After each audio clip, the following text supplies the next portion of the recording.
What's up guys, it's Mui here, and for this video I'm going to be going over 15 important things in the First Descendant that you might not know about because they're not super obvious. Number 1, you can actually grapple while in stealth, and you can also grapple onto certain enemies. And this will not break your infiltration status, so if you're using this for outposts, it can help you get to the different things quickly. 2, so when viewing your stats in the game, it's a bit confusing because there's a lot of menus. So you may be looking at this menu, which shows all these numbers, and I can tell you these are not accurate numbers to your actual weapon information, so do not trust these numbers. I'm going to show you where to look for that stuff. You may also be looking at this menu.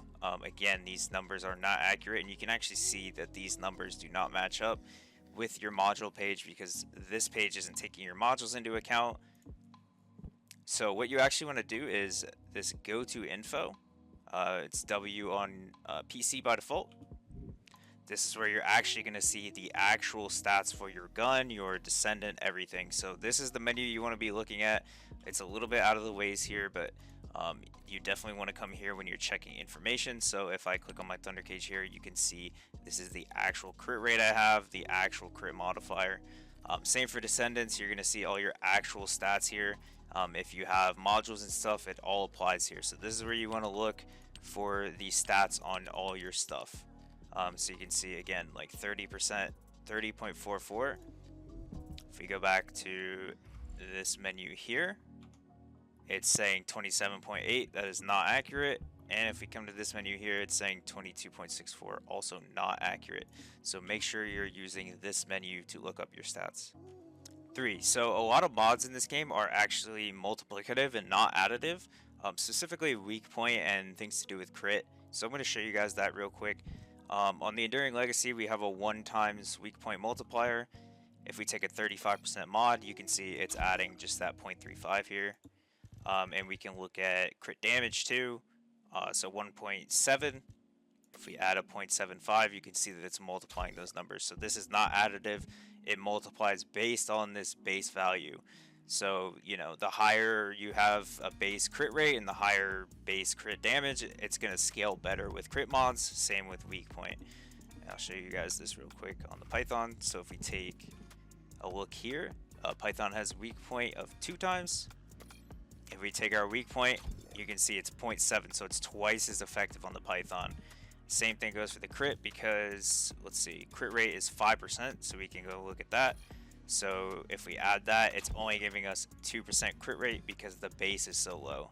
So you need to keep these base values in mind when you're actually modding your guns. 4, so some ultimate descendants in this game are actually currently bugged right now. Specifically, Ultimate Bunny and Glay are 2 that I can think of. So I'm going to show you guys this bug here. So typically when you use Bunny's 3, you can see the damage here, it's 107. It's supposed to scale up as I build electricity, but you can see it is not doing that.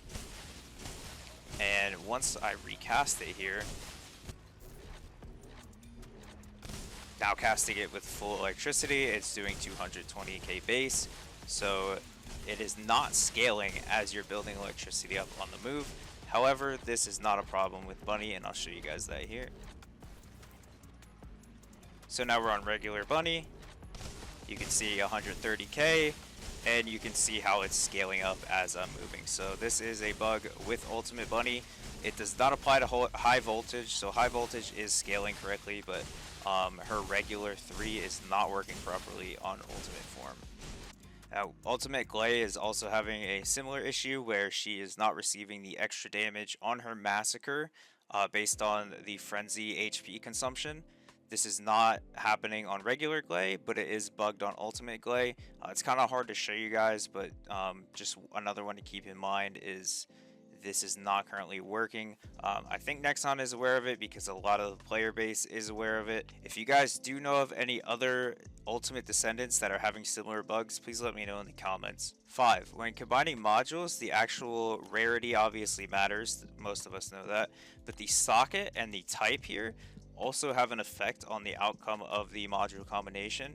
Nexon actually published a list of all the combination probabilities, so I'm going to link that in the description. It is in, I think, Korean, so you're going to have to translate it to English, but you can take a look at the list there. But You know, if you want cerulean descendant mods, combining these type of mods together is going to give you a higher probability of actually rolling one of these. 6, you can actually send colored chat messages, and I see people trying to actually do it here right now, but I'm going to show you guys real quick how to do that. So if you want to send a message in a certain color, you can do this, and we'll send, and you can see that my message showed up in red here. Certain colors don't work, so you just have to kind of do trial and error with that, but a lot of colors do work. 7, hard mode outposts actually don't have a 100% drop rate on basic materials for whatever reason. I'm not really sure why, but normal outposts do have 100% drop rate on all of these materials. And if you're on hard mode world and you actually go to acquisition info, it's only going to show you the hard versions of them. But if you click here and change your world type to normal, it's going to give you the normal outpost, and you can still come here and do it on normal. You'll have a 100% drop rate and you'll still be able to get those materials. 8, so a lot of you guys know you can check this box usually and get 150% modifier, but you can actually re-roll these and get different kill score modifiers here. Now it is random, you can't set these, so if you want certain things, you're going to have to keep re-rolling them, but this will help you get these score thresholds. You usually are going to have to roll like a 220 to 230 in most cases to be able to guarantee these thresholds. There is certain times where these thresholds are not meetable in solo, but are in like duo and in groups. And there's also certain parts of each mission where you can basically farm enemies. So if you're not meeting these scores, look for parts where you can kind of just sit around and enemies keep spawning, and that can help you reach these score thresholds here. And number 9, staying in this menu here, this is a button that I've seen a lot of people just miss or forget about. You can actually change your rewards here. So each dungeon on hard mode has 2 types of rewards. So you can select this button up here and they drop different amorphous materials. 10, you can animation cancel reloads on your gun, and this benefits more based on having more reload speed on the gun itself. There's a lot of ways to do this. So one way to do this is by grappling the ground under you. Another way to do this is by rolling. Another way to do this is by scoping in. And lastly, another way to do this is by using an ability. 11, you can cancel the animation from landing by firing your weapon.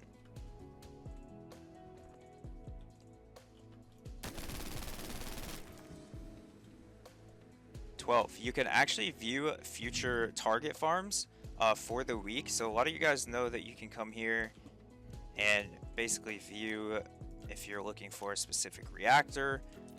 But for those of you who don't know, you just come to your world map and then you're going to press F for difficulty level rewards. One thing a lot of people don't know, however, is you can click V to view all rewards, and you can actually see a timeline of what reactors and different things are going to be available throughout the week. So this actually gives you a schedule up to 2 weeks in advance so that you can kind of plan for your farming. 13, you can actually store different modules and guns and stuff that you may want to pull out in certain situations, but you don't really want to lug around all the time in your presets. So right here I have a farming preset, and it basically has all my components for different types of farming and leveling of sorts. You can also do this with guns and such if you have extra presets. 14, after finishing a mission, you can actually go and restart it without having to run back. If you press escape, press previous mission results, and hold R. And that's it. And number 15, it's a little hard to actually demo this, but it has been confirmed that the weapon that you have out while you're killing things is going to get 100% XP. This includes if you're using abilities while the weapon is out, and your other 2 weapons are going to get 20% XP each. One important thing to note is using things like Massacre on Glay will actually not give your weapon XP while you're using Massacre. And a small bonus tip here, when you're actually looking to farm a specific item, the best place to start is going to be by coming to your access info menu and come to amorphous material, and then you're going to want to actually type in the name of whatever you're looking for.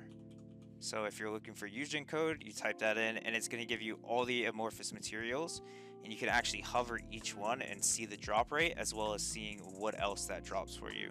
So this is the absolute best place to start when looking to farm, because it's going to help you overlap some of your farming. And that's everything. Let me know in the comments if you guys know about any of these, or if you didn't know about any of these. And also, if you guys know of anything that wasn't in this video that may not be super obvious to other players, please feel free to leave those in the comments as well. Thank you guys so much for watching, and I'll catch you in the next one.